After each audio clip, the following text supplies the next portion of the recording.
special surprise. Moderating our panel today are two gentlemen you just saw in that video.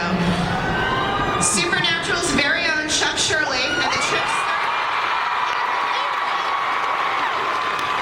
You may also know them as the Kings of Con, ladies and gentlemen. A very warm Comic-Con welcome for Mr. Rob Benedict and Mr. Richard Spade Jr.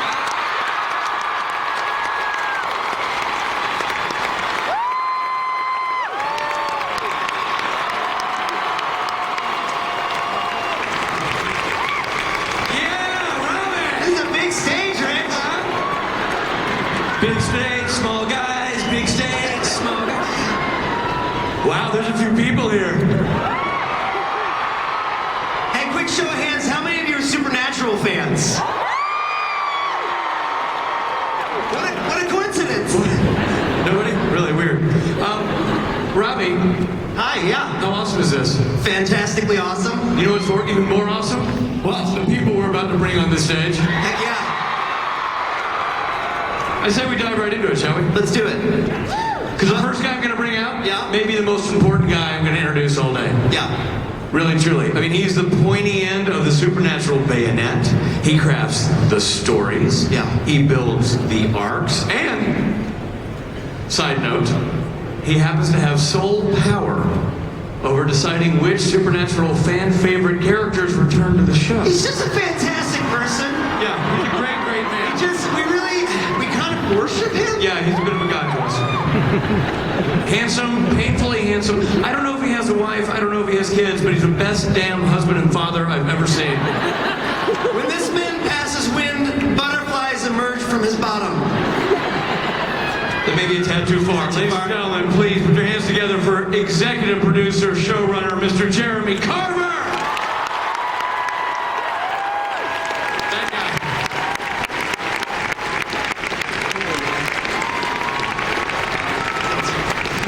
There he is. Hi, Jeremy. Hi. That was your intro. Next up, the man who hangs out underneath Jared Padalecki's beautiful head of hair, Jared Padalecki.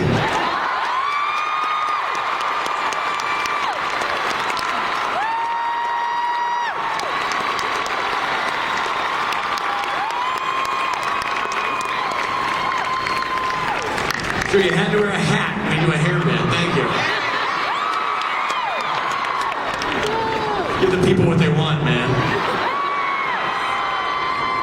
Next up, a man who is living proof that sometimes plastic surgery is undetectable in high def. Jensen Ackles.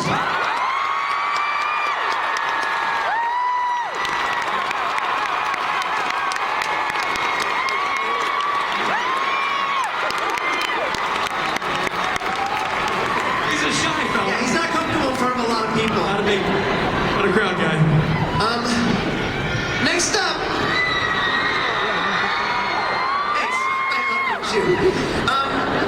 Next up, a person who's proven that there's only room for one trench coat wearing angel on you.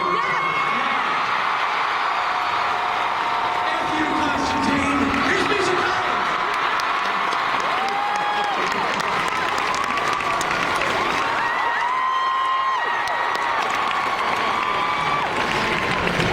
You know, Rich, Yes? here's an interesting tidbit. I think they said your fly's open. I don't speak fandom. I don't know a what. big screen. Gotta put that to the screecherator. Figure out. Rich, Yes? here's an interesting tidbit. It says here in my cheat sheet, this next actor, we know he's the king of hell, but he's also, according to my cheat sheet, he's also a shepherd. Oh, well, let's bring him out. It's Mark, a shepherd.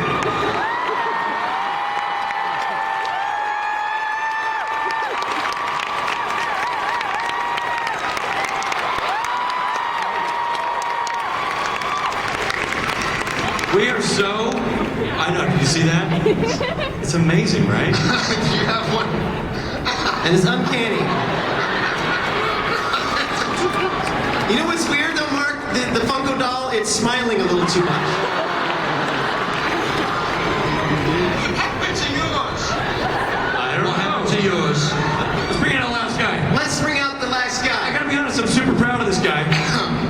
was just a couple of years ago, he was chipping gold out of his molars to pay for his next fix. Dark alleys, back rooms, terrible things with strangers he would do. It was an awful. It's not Robbie Thompson? Oh, crap. Well, let's just bring out the other guy then. Supernatural writer extraordinaire and Utah's favorite son, Mr. Andrew Yam!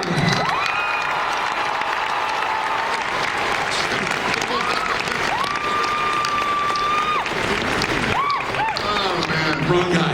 Turns out, wrong guy. Ladies and gentlemen, your Supernatural Comic-Con panel.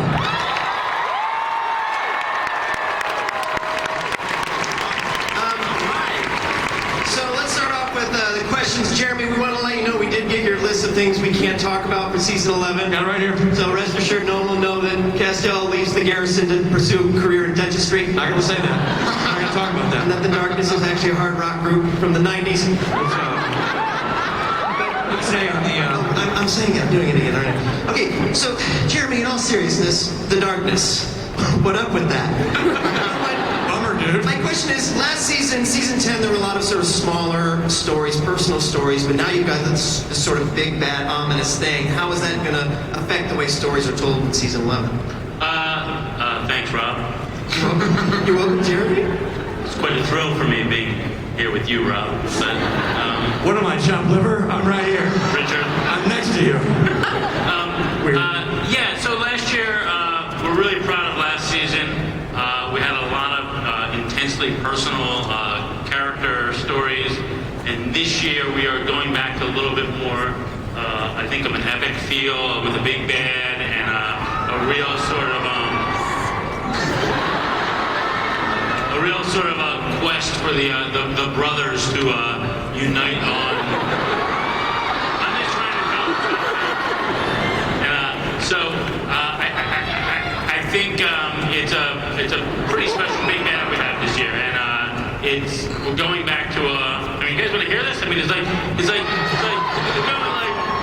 I'm putting myself to sleep here, but it's a pre-biblical story that's obviously never been told, and not that you couldn't have figured that out before, but and so I think it's going to be a really fun, epic feel, and most importantly, I feel like the brothers are going to be really, really united in their need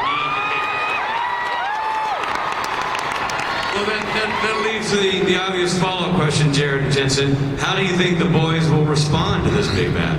Well, I think we'll beat it because we're not the lose Chesters up top.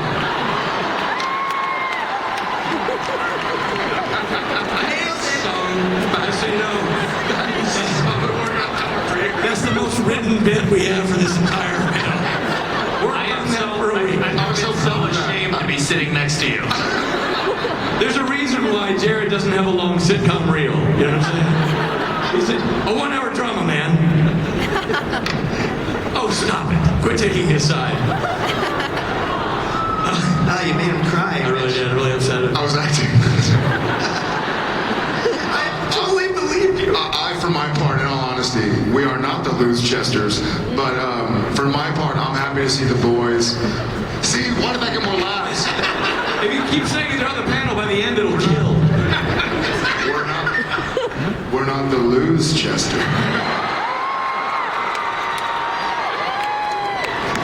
I love sympathy comedy.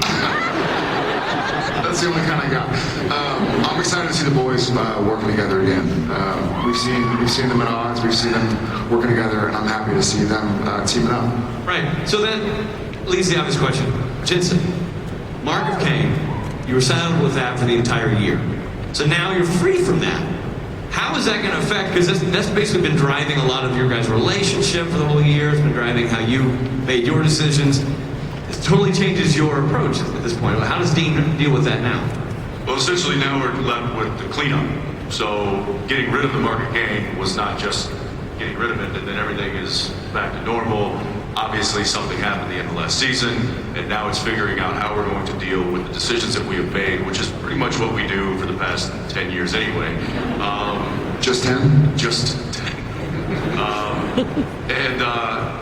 So yeah, so that, but what I like about where we're going is that that the brothers are united, similar to the way they were season 1 when we were looking for Dad, and there was a unity there. So I'm really excited about that. It's not, one of us is inflicted with some sort of a craziness, a demon blood drinking, Mark of Cain wearing, whatever it is. We're back to normal, so to speak, and we have a common target, and I think that's I'm excited about that. I'm excited to get back to that kind of original format. Yeah. Just one addition to everything Jensen just said, I'm just going to say, ish. As you saying, Correcting Mr. Ackles in public, sir? So this is where I need you all to go to social media and make sure that what I just said reflects to him. And it is, so crash his Twitter. His passcode is I love Mark. Can I ask a question? Who here started watching the show within the last year? So who started watching the show like because of Netflix? Like who started watching it? That's amazing. I think when he said 10 years, it kind of occurred to me that a lot of y'all have grown up with us. And it's really cool. And I just wanted to see of the thousands and thousands of people out there. Anyways, love y'all. Not only that, but over the course of 10 years, I mean, you guys have grown up with the fans that have been watching from the beginning. You guys were like... Hardly. Like... well, no, I don't mean emotion. I have an emotion. You've physically grown up, but it's kind of an amazing thing. I mean, actually, I kind of almost teared up watching that retrospective back there because it feels like I've only been doing this. No, he did. He was a mess. I was falling actually. No, but I'm one of the new kids. Only been doing this, going into 8 seasons now. The journey that I have watched, the transition between initially being kind of afraid of fans and then starting to embrace them and then like we've all developed a relationship where we're kind of collaborating with fans And now you're in anger. You're angry at the fans. and now we're really angry at all fans, obviously. No, but it's been an amazing journey in so many different respects, and it's amazing to see all of these young, and second generation watching the show now. It really is totally bizarre and wonderful.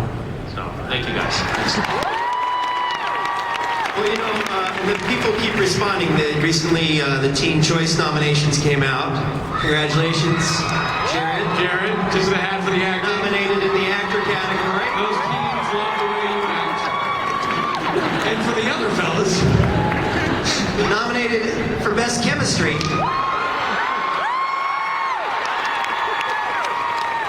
No, Jensen and I actually have a chemistry set that we work with on set. I assume that's what they're talking about. Yeah. two lab coats, a couple of professional, protective eyewear. Yeah, we're making hydrochloric acid and stuff like that from scratch. So, but me, We get a box. We get boxes to our, trailer. Jared's like fan mail and all kinds of stuff, and we get it's like beakers. Well, at least you will now.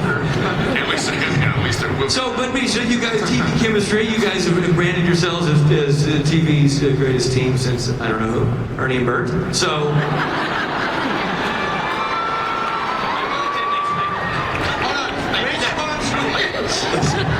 I don't know which one's which, so they have a picture of themselves together in every room in their house. Which one's Bert and which one is Ernie? Yeah. I don't know, to hear them laugh, that's how we'll know. Dookie, you're the one. It is good. So are we going to see that relationship continue? Is the Castiel Dean relationship still aflutter and still growing as we move into season 11?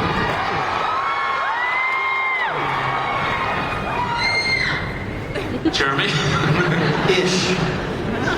Oh, yeah. Sorry about that ish. I didn't mean that. Yeah, everything they said. Ish. Yes, of course. Yeah. Yeah, absolutely. Yeah.